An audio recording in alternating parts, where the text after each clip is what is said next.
আমিন আপনাকে আমাকে একেবারেই প্রশ্ন ছাড়া ছেড়ে দিবেন, এটা কি আপনার মনে হয়? এখন যদি আল্লাহর হাবিব আপনাকে কিয়ামতের ময়দানে প্রশ্ন করেন, উম্মাত আমি এই দিন প্রতিষ্ঠার জন্যই আজকের তোমাকে ফার্স্ট টাইম যে বিষয় প্রশ্ন করা হবে, এই দিন প্রতিষ্ঠার জন্যই আমি ওহুদের ময়দানে দান দান মুবারক শহীদ করেছিলাম। আমি ওহুদের ময়দানে লোহার ভগ্ন অংশ আমার মাথায় ঢুকেছিল। আমি তায়েফে রক্তাক্ত হয়েছিলাম। শিহাবে আবি তালিব কারাগারে 3টি বছর কাটিয়ে এসেছিলাম। তুমি কেন এই দিন প্রতিষ্ঠার জন্য ওই বাংলাদেশে কাজ না করে আসছো? আমাকে একটু জবাব দাও। তোমার হাতে তো অঢেল সময় ছিল। আল্লাহর হাবিবের সামনে সেদিন আমাদের উত্তর কি আছে? এটা হলো প্রথম জবাব। একটু বলেন, আমাদের কোনো জবাব আছে? কোনো জবাব নাই। তাহলে আল্লাহর হাবিবের সামনে আমরা মুখ দেখাবো কেমনে?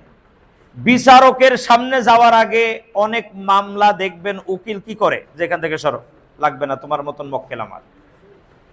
যারা এই প্রশ্নে ধরা খাবে, ফিল আরদি খলিফা, প্রতিনিধির দায়িত্ব পালনে অবহেলায় যারা ধরা খাবে, এই জবাবদিহিতায় আল্লাহর হাবিব তাদের প্রথমে রিজেক্ট করবে। কেমনে?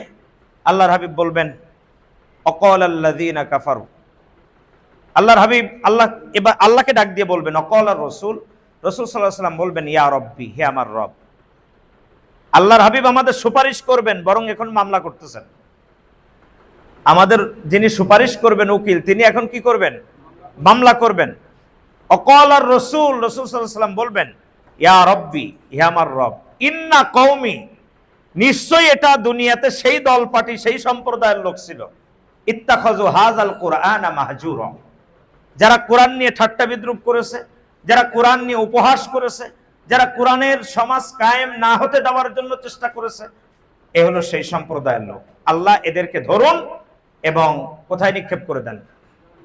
জোরে বলেন, জাহান্নামে নিক্ষেপ করে দেন। তখন আমাদের ভিতর থেকে কিছু ভাইয়েরা ডাক দিয়ে বলবে ইয়া রাসূলুল্লাহ, আমার আমলনামায় মনে হয় ফেরেশতারা কোনো জায়গায় ভুল করছে। আমলনামায় ফেরেশতারা কি করেছে? একটু জোরে বলেন। ফেরেশতারা ভুল করছে। দুনিয়াতে যাদের মিথ্যা বলা অভ্যাস অনবরত, তারা সেদিনও মিথ্যা বলবে। আল্লাহ তাআলা তখন বলবেন ইয়াউমা তাশহাদু আলাইহিম আলসিনাতুহুম ওয়া আইদিহিম ওয়া আরজুলুহুম বিমা কানু ইয়ামালুন। সূরা আন-নূর আয়াত নাম্বার 24। কিয়ামতের ময়দানে আমাদের নিজেদের কণ্ঠ আল্লাহ রাব্বুল আলামিনের সাথে কথা বলবে, আমার মুখটা বন্ধ হয়ে যাবে। আমার কি বন্ধ হবে? মুখ বন্ধ। কথা বলবে কে? কণ্ঠনালী। এরপরে কথা বলবে আমাদের হাত এবং আমাদের পা। আল্লাহ তাআলার সাথে কথা বলবেন যে আল্লাহ, তোমার এই বান্দা মিথ্যা বলছে। তোমার এই বান্দা কি বলছে? মিথ্যা বলছে। এখানেই শেষ নয়, আল্লাহ আরো বলছেন হাত্তা ইযা মা জাউহা শাহিদা আলাইহিম সামউহুম ওয়া আবসারুহুম ওয়া জুলুদুহুম বিমা কানু ইয়ামালুন। আমাদের কান, আমাদের কে? আমাদের কান, আমাদের চোখ, এমন কি আমাদের দেহের চামড়া। কথাগুলো বুঝতেছেন তো? আমাদের কান, আমাদের চোখ, আমাদের দেহের চামড়া আল্লাহর সাথে কথোপকথন করবে। কার সাথে কথা বলবে? আল্লাহকে বলবে যে আল্লাহ, তোমার এই বান্দা দুনিয়াতে এই কাজ করে আসছে, তোমার এই বান্দা এই দুষ্কৃতি ছিল। তখন আমরাও একটা কথা বলবো চামড়াকে, অকালু লিজুলুদিহিম লিমা শাহিদতুম আলাইনা ক্বালু আনতাকানাল্লাহুল্লাযী আনতাকা কুল্লা শাই ইলা আখিরিল আয়া। আমরা চামড়াকে বলবো, দুনিয়াতে তোমাকে মেজে ঘষে এত সুন্দর করে রাখলাম, তুমি আজকে আমার বিরুদ্ধে সাক্ষ্য দিচ্ছ? অথচ দুনিয়াতে তোমাকে এত যত্ন নিলাম, তুমি আমার বিরুদ্ধে সাক্ষ্য কেমনে দিচ্ছ আজকে? তখন এই চামড়া আমাদেরকে বলবে, দুনিয়াতে আমাদের কোনো ভাষা ছিল না, আমাদের মুখটাকে বন্ধ করে রাখা হয়েছিল, তোমাকে বাক স্বাধীনতা দেওয়া হয়েছিল, তুমি যা খুশি তাই করার সুযোগ পেয়েছিলে, তুমি তাই করেছো। কাজেই আজকের আমাদের রবের হুকুমে আমরা কথা বলার যখন সুযোগ পেয়েছি, আমরা আজকের সব রবকে বলে দেব। কাকে বলে দেবে? কাজেই আপনি বলুন তো, আমরা যখন কোনো গুনাহ করি তখন আমাদের চোখ, কান, নাক আর শরীরের চামড়া এগুলো কি খুলে রেখে যায়? এ যদি খুলে রেখে যায় তাহলে কি আমরা বাঁচবো?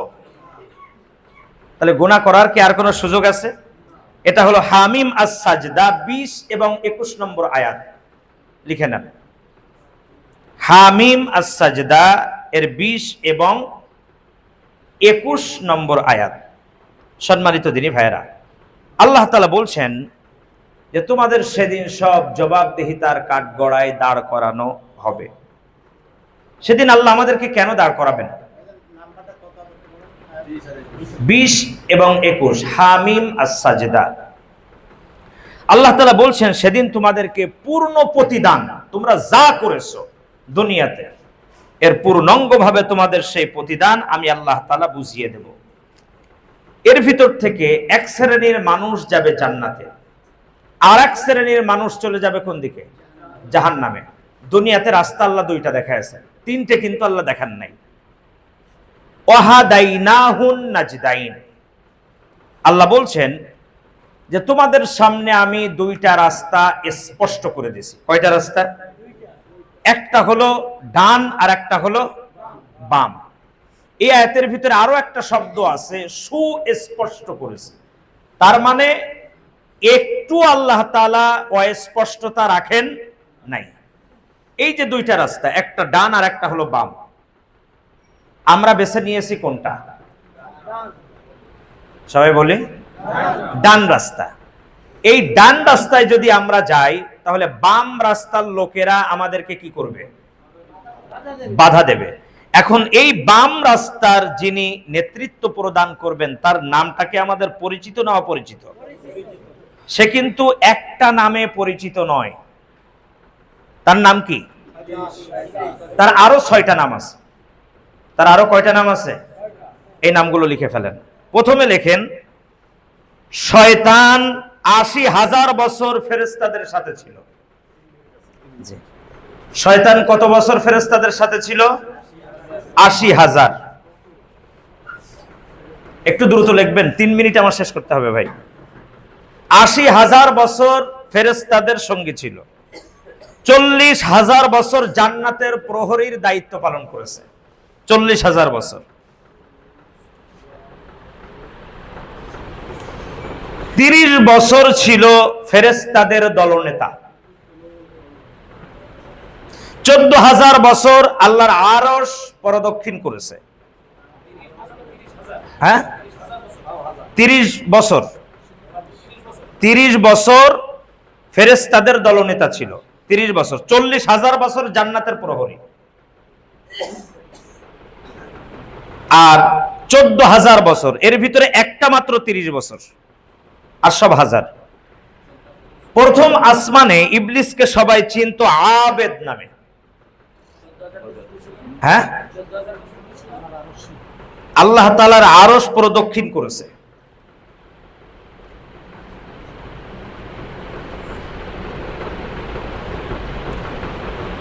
প্রথম আকাশে ইবলিসের নাম ছিল আবেদ। তাড়াতাড়ি, এক দিয়ে তাড়াতাড়ি লেখেন। 2 নম্বর আসমানে ওর নাম ছিল জাহেদ, সবাই যে নামে চিনত। 3 নম্বর আসমানে সবাই তাকে চিনত আরিফ এ নামে। 4 নম্বর আকাশে তাকে চিনত ওলি এ নামে। 5ম আসমানে সবাই তাকে চিনত তক্তি এই নামে। তক্তি 5ম। আচ্ছা, পরে আমার কাছে নোট নিয়েন, সময় সংক্ষেপ, যেটা লিখতে পারেন না পরে নেবেন। 6ষ্ঠ আসমানে তার নাম ছিল খাজিন। খাজিন, খয়াকার বরকত জয় রশ্মি দন্তান্ন, খাজিন। আর 7ম আসমানে নাম ছিল আজাজিল, যেটা আমরা চিনি। সম্মানিত হাজিরিন, এই ইবলিস চায় না যে আমরা কোনো অবস্থাতেই আখেরাতে কোথায় যাই? জান্নাতে যাই। এজন্য আল্লাহকে সে ওয়াদাও করেছিল, ক্বালা রব্বি বিমা আগওয়াইতানি লা উযায়্যিনান্না লাহুম ফিল আরদ ওয়া লা উগবিয়ান্নাহুম আজমাইন। হে আমার রব, আমি তোমার সাথে চ্যালেঞ্জ করে বলছি যে আমি তোমার বান্দা বান্দীদেরকে দুনিয়ামুখী করে দেব। ভাই পরে আমার কাছে নোট আছে, আমি গ্রুপে দিয়ে দিব ইনশাল্লাহ এই দার্সটা। আপনারা যারা গ্রুপে অ্যাড আছেন আপনারা দেখে নিতে পারবেন। তাহলে আমরা বুঝতে পারলাম যে আমাদেরকে দুনিয়ামুখী করে দিতে চাই কে? শয়তান। আল্লাহ যখন বলল যে কদ জাআকুম মিনাল্লাহি নূরু ওয়া কিতাবুম মুবিন, এই কিতাবের ভিতরে আমি এমন নূর, এমন ফোকাস, এমন আলো, আমি এমন জ্যোতি দিয়েছি যারা কোরআনের পথে আসবে তাদেরকে তুমি তোমার রাস্তায় নিতে পারবা না। ইবলিস তখন সারেন্ডার করেছিল, ইল্লা ইবাদাকা মিনহুমুল মুখলাসিন, তুমি তোমার নিজের জন্য যাদেরকে বাছাই করে নিবা তাদের কাছে আমার মাতব্বরি চলবে না। তাহলে আমাদেরকে আল্লাহ তার জন্য বাছাই করেছে বিধায় আমরা জামাত ইসলামের মতন একটা সুশীতল পতাকার ছায়াতলে ঠাঁই পেয়ে গেছি। প্রিয় হাজিরিন, তাহলে আমাদের জবাবদিহিতা কার কাছে? আল্লাহর কাছে। আল্লাহ যেন আমাদের বিনা হিসেবে কি দিয়ে দেন? জান্নাত দিয়ে দেন। সকলে বলি আমিন। এবার আপনার